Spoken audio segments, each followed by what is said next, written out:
Big brass bells! Big brass bells for sale! Big brass bells! Big brass bells! Ding-a-ling-a-ling-a-ling-a-ling! Big brass bells! Yoo-hoo! Yoo-hoo! You have big brass bells for sale? Yoo-hoo! Big brass bells! Big brass bells! Big brass bells! Bells for sale! Yoo-hoo! So you do have big brass bells for sale? That's what I said! Big brass bells! Can I have one? Big brass bells! Can I purchase one, please? Big brass bells! Yoo-hoo! Yoo-hoo! Yoo-hoo! Big brass bells! Big brass bells! Big brass bells! No, I can't. I'm confused. Can I buy one or not? Big brass bells! Motherfucker! Big brass bells!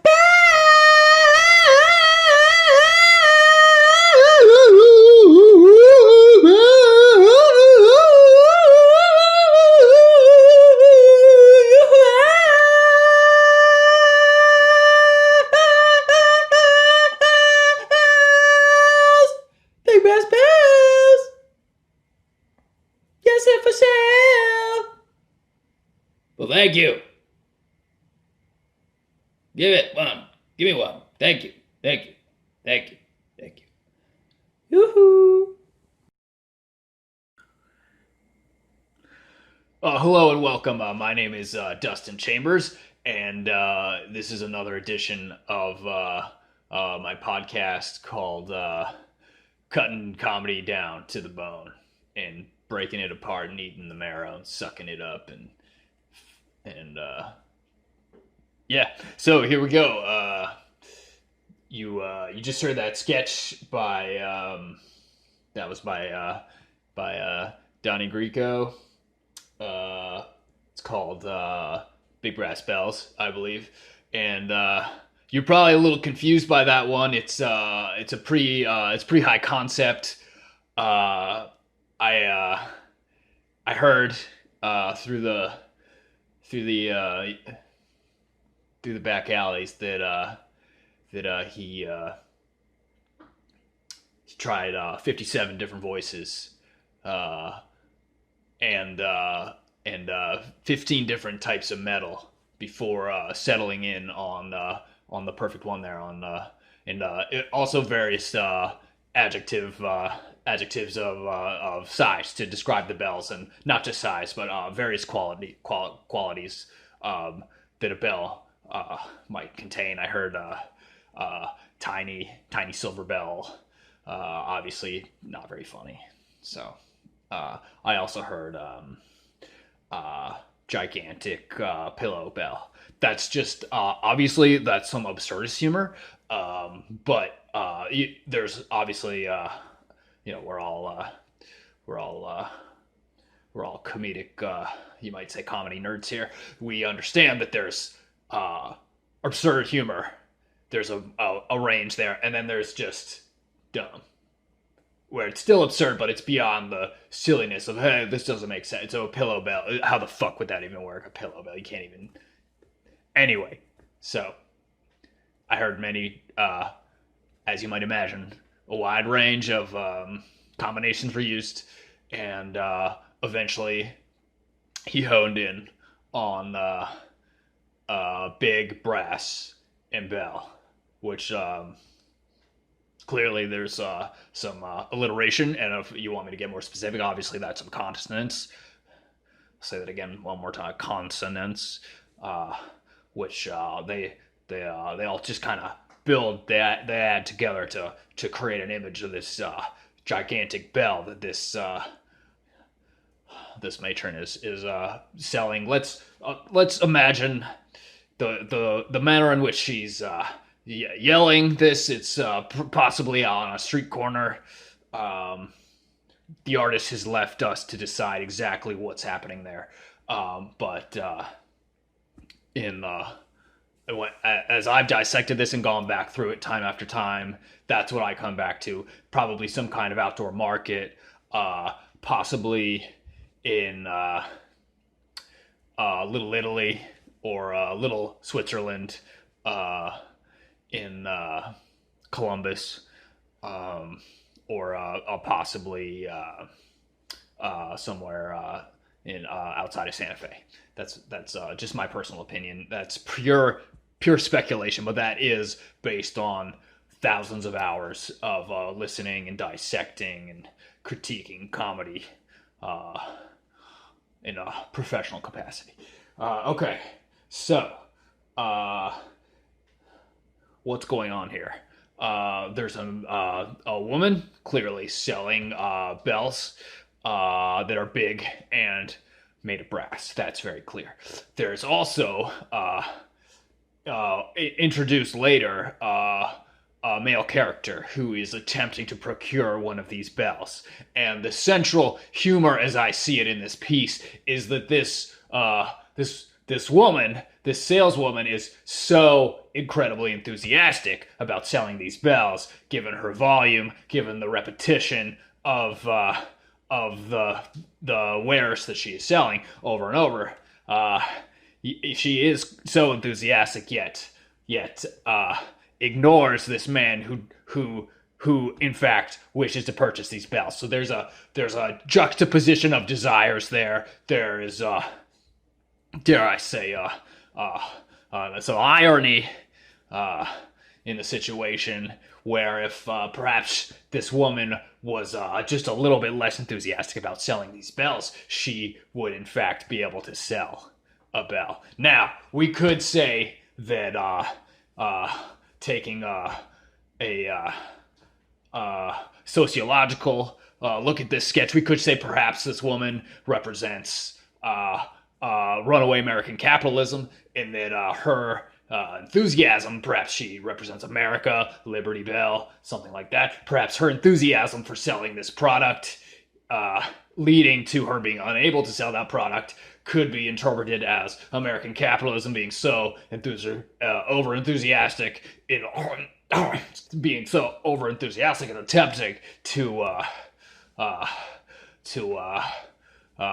create capital and work within markets and whatnot, that they are in fact not serving those that they need to be able to serve in order to maintain a healthy capitalist society. Now, that is, I believe, strongly hinted at in this piece, but obviously you only get the hints of it.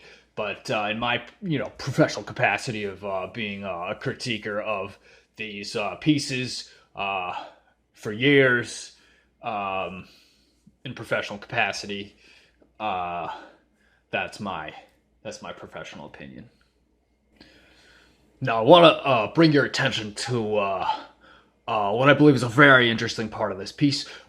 Just about 10 seconds in, we have a pause, complete silence for just about maybe 3.5 seconds. Now, that's really pretty innovative. That's kind of unheard of in a sketch of this size. It's a little over 2 minutes and 10 seconds. To have a 3-second gap there in the middle, that's a ballsy move. I'm going to say that right now, because you really risk losing any kind of humorous momentum you had going there. It's at the very beginning, where maybe somebody's listening to this while they're doing the dishes, doing their laundry, they're driving, there was some kind of noise. You don't really know if anyone's paying attention yet or not. And to have a pause like that in this moment, you risk just ruining.